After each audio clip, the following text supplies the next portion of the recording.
માહિતી સરકારમાં મોકલતા હોઈએ છીએ અને આશા રાખીએ કે બોન્ડેડ કેન્ડિડેટ ટૂંકમાં ભરાય.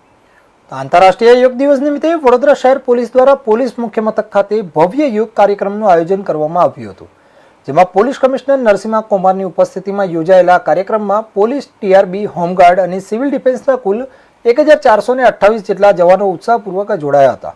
યોગ દ્વારા શારીરિક અને માનસિક સ્વાસ્થ્ય મજબૂત બનાવવાના સંદેશ સાથે આ કાર્યક્રમ યોજાયો હતો.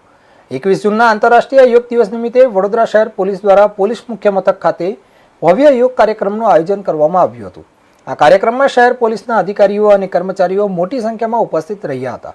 ત્યારે વડોદરા શહેરના પોલીસ કમિશનર નરસિંહ કુમારની ઉપસ્થિતિમાં યોજાયેલા કાર્યક્રમમાં પોલીસ દળ ઉપરાંત ટ્રાફિક બ્રિગેડ, હોમગાર્ડ અને સિવિલ ડિફેન્સના જવાનો પણ ઉત્સાહભેર જોડાયા હતા.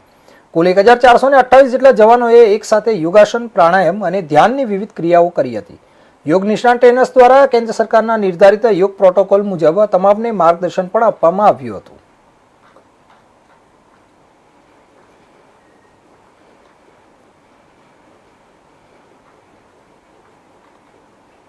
તો આજે 12મા વિશ્વ યોગ દિવસની ઉજવણી વિશ્વભરમાં થઈ રહી છે, ત્યારે શરીર